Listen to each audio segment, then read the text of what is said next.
आज या ठिकाणी किसनदादा जाधव, नागेशांना गायकवाड यांच्या वतीने आमच्या नूतन नगरसेवक व तसेच महापौरांचं या ठिकाणी सत्कार आयोजित केल्याबद्दल सर्वप्रथम आमच्या दोन्ही दादा आणि अण्णाचं या ठिकाणी मी आभार व्यक्त करतो।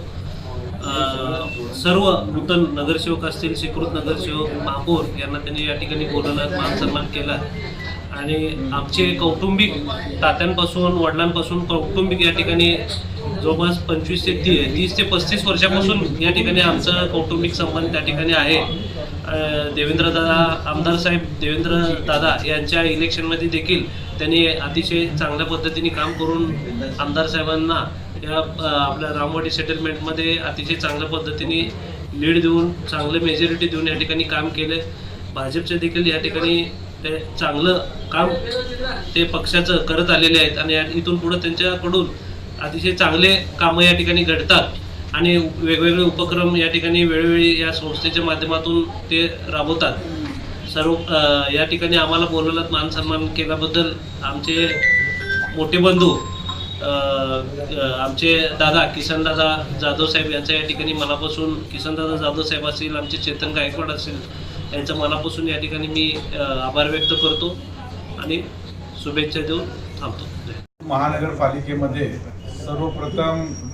भारतीय जनता पार्टीचा घवघवीत असा यश संपादन करून राज्याचे मुख्यमंत्री आदरणीय देवेंद्र फडणवीस साहेब, प्रांताध्यक्ष रवींद्र चव्हाण साहेब, जिल्ह्याचे कणखर असे पालकमंत्री आदरणीय जयाभाऊ गोरे साहेब, शहर मध्येचे युवा आमदार देवेंद्रदादा कोठे, शहर उत्तरचे विजयकुमार देशमुख मालक, दक्षिण विधानसभेचे सुभाष बापू देशमुख, अक्कलकोटचे पाणीदार आमदार सचिनदादा कल्याण शेट्टी आणि भारतीय जनता पार्टीच्या नेतेगणांच्या नेतृत्वाखाली आमच्या शहराच्या अध्यक्षा रोहिणीताई तलवळकर यांच्या मार्गदर्शनाखाली सोलापूर शहरामध्ये मोठ्या प्रमाणामध्ये पहिल्यांदाच 87 सदस्य हे भारतीय जनता पार्टीचे निवडून आले आणि त्या निवडून आलेल्या सदस्यांच्या माध्यमातून नुकतंच युवा अनुभवी महापौर विनायकदादा कोंड्याल, ज्यांचं कारकीर्द गेली 4 टर्म झाले, ते महापालिकेमध्ये सदस्य म्हणून कामाचा दांडगा अनुभव आहे। एवढंच नव्हे तर त्यांच्या मतदारसंघामध्ये 87 नगरसेवकांमध्ये 102 नगरसेवक जे सोलापूर शहरामध्ये निवडून आले, त्या सर्व नगरसेवकांमध्ये सर्वाधिक मताधिक्य घेऊन निवडून आलेले युवा नेतृत्व म्हणून आज सोलापूर नगरीचे महापौर प्रथम नागरिक विनायकदादा कोंड्याल यांचं मनापासून मी स्वागत करतो। त्याच पद्धतीनं सोलापूर नगरीचे विद्यमान उपमहापौर महिला आमच्या भगिनी देवकरताई यांना देखील एक सामाजिक आणि राजकीय वलय त्यांच्या कुटुंबाला लाभलेलं आहे। त्यांच्या कुटुंबामध्ये त्यांचे पतिराज माझे मित्र महेशजी देवकर हे सातत्यानं भारतीय जनता पार्टीचं काम खालच्या तळागाळापर्यंत पोहोचविण्याचं सातत्यानं त्यांचं काम सुरू आहे। त्याच पद्धतीने त्यांचे दीर माझे सहकारी मित्र मनोजजी देवकर हे देखील वृक्षमित्र म्हणून त्यांचं सामाजिक काम दांडगा आहे। त्यांचं केवळ माहेर आणि सासर दोन्हीकडे देखील चांगला कौटुंबिक वारसा त्यांना समाजकार्याचा लाभलेला आहे आणि ते देखील उच्च शिक्षित अशा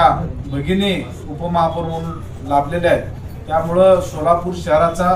सर्वांगीण विकास करण्याचं भारतीय जनता पार्टीचं जे धोरण आहे, ते दोनही महापौर आणि उपमहापौर हे सक्षम पद्धतीनं अनुभवी असलेले नेतृत्व आपल्याला लाभलेलं आहे। त्या दोघांचाही सन्मान त्याच पद्धतीनं सोलापूर महानगरपालिकेमध्ये जे कॉप्ट नगरसेवक म्हणून निवडून नूतन सदस्य आलेले आहेत त्यांचा देखील सन्मान, तसंच स्थायी समितीमध्ये जे विद्यमान भारतीय जनता पार्टीचे 14 सदस्य निवडून आलेले आहेत, ज्यांना संधी दिलेली आहे पक्षाने काम करण्यासाठी, त्या 14ही सदस्यांचं एक स्वागत करावं हा उदात्त हेतू मनामध्ये ठेवून मी असेल, माझे सहकारी नगरसेवक दत्तात्रयजी नडगिरे असतील, आमच्या सहकारी नगरसेविका सौ अंबिकाताई नागेशांना गायकवाड, त्याच पद्धतीनं आमचे सहकारी युवा सहकारी मित्र शिवराज गायकवाड यांच्या धर्मपत्नी सौभाग्यवती चैत्रालीताई गायकवाड असेल, आम्ही 4ही सदस्य असतील, तसेच युवा सहकारी चेतन गायकवाड आणि आमच्या इच्छाबंधूच्या परिवाराच्या वतीनं एक छोटेखानी समारंभ आज या ठिकाणी या कार्यालयामध्ये आयोजित केलेला आहे। जिल्ह्याचे पालकमंत्री आदरणीय जयाभाऊ गोरे साहेबांच्या शुभ हस्ते आणि शहर मध्येचे युवा आमदार देवेंद्रदादा कोठे यांच्या उपस्थितीमध्ये या कार्यालयाचा शुभारंभ झाला। आज पहिल्यांदाच भारतीय जनता पार्टीचे सर्व सदस्यांना, महापौरांना, उपमहापौरांना आणि नगरसेवकांना या ठिकाणी निमंत्रित केलं आणि मी त्यांचं सर्वांचं स्वागत या ठिकाणी आपले स्वामी विवेकानंदाचं पुस्तिका देऊन आणि एक वृक्षरोप देऊन त्यांना त्यांच्या पुढील कार्यकारिणीस शुभेच्छा दिलं। आमच्या विनंतीला आमच्या फोनद्वारे आम्ही जो विनंती केलं या सर्व सन्माननीय नेतेगणांना, मान्यवरांना, आमच्या विनंतीला मान देऊन या ठिकाणी हे सर्व मान्यवर आले आणि आमच्या कार्यालयाला देखील भेट दिलं आणि त्यांच्या पुढील वाटचालीस देखील मी सदस्य नात्याने शुभेच्छा व्यक्त करतो। आमचो जय हिंद, जय महाराष्ट्र।